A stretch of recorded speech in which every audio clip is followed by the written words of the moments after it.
Naglabas na ang ESPN ng kanilang top 10 NBA players para sa 2024-2025 NBA season. Narito ang breakdown ng kanilang mga top 10 mga chong. Umpisahan natin sa rank number 10, si Anthony Edwards ng Minnesota Timberwolves. Si Edwards ay umangat ng 3 pwesto mula sa ranggo niya noong 2023 dahil sa kanyang standout performance. Noong nakarang season, nag-average siya ng 27.8 points at tinulungan ang Timberwolves na makarating sa Western Conference Finals. Ang una nilang pag-akot dito simula noong 2004. Sa pagtanggal kay Karl Anthony Towns sa roster, si Edwards na ang pangunahing muka ng team. Ang tanong ngayon ay kung paano niya haharapin ang mas malaking responsibilidad at pressure bilang star player. Rank 9, si Kevin Durant.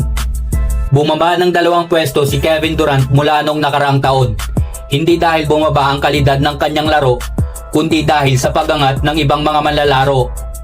Bagamat natalo ang Suns sa unang round ng playoffs, si Durant ay nananatiling consistent na may 27.1 points kada laro.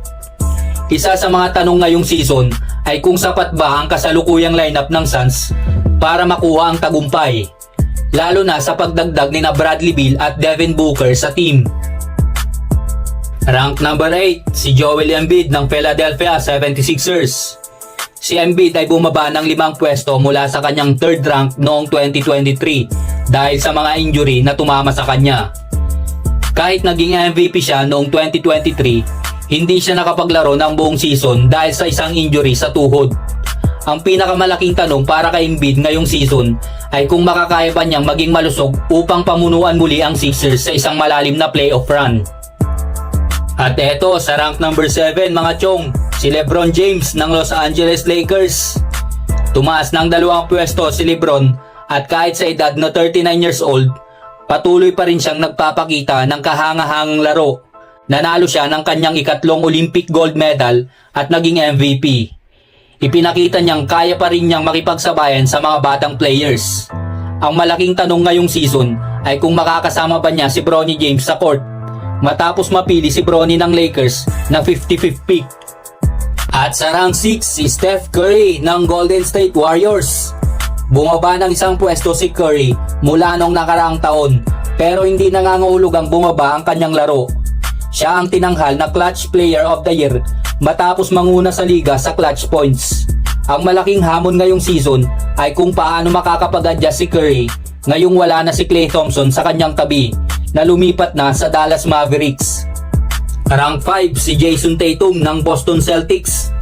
Umangat ng 1 pwesto si Tatum matapos makuha ang kanyang unang NBA championship kasama ang Boston Celtics. Ang consistency ni Tatum ay isa sa mga dahilan kung bakit siya kabilang sa top 5 players ngayong season. Ang tanong ngayon ay kung may susunod pa bang antas sa kanyang laro, lalo na tinalo siya ni Jaylen Brown sa MVP voting noong nakaraang playoffs. Sa rank number 4 naman, si Shai Gilgeous-Alexander ng Oklahoma City Thunder. Si Shai ay umangat ng 4 na pwesto matapos ang isang breakout season na naglagay sa Thunder sa itaas ng Western Conference standings. Nag-average siya ng 30 points per game at ipinakita na isa siya sa mga pinaka-promising na batang manlalaro sa liga. Ngayong season, aasahan na magpapatuloy ang kanyang pagangat kasama ang malalim na lineup ng Thunder. Nasa rank number 3 naman si Giannis Antetokounmpo ng Milwaukee Bucks. Nananatiling nasa top 3 si Giannis dahil sa kanyang dominanting laro. Nag-average siya ng 31.5 points per game. Bagamat hindi naging matagumpay ang kampanya ng Bucks sa playoffs, si Giannis pa rin ang isa sa mga pinakamalakas na manlalaro sa liga. Ngayong season, muling aabangan ang kanyang kakayahan na pamunuhan ang Milwaukee Bucks sa isa pang kampyonato. Sa rank number 2, si Luka Doncic ng Dallas Mavericks. Si Doncic ay bumaba ng 1 pwesto mula sa kanyang top spot noong 2023. Kahit nag-a-average siya ng 32 points per game, nabigo siyang bigyan ng kampyonato ang Dallas Mavericks na pwedeng naging dahilan para bumaba ang kanyang ranking. Gayunpaman, inaasahan pa rin siyang isa sa mga frontrunners para sa MVP ngayong season, lalo na't mas lumalim ang roster ng Dallas Mavericks.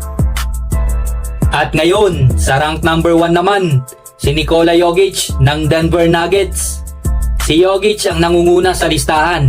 Ang kanyang all-around game, kabilang na ang 24.8 points, 11.2 rebounds at 9.8 assists per game ay nagpapatunay na siya ang pinakamahusay na manlalaro sa liga.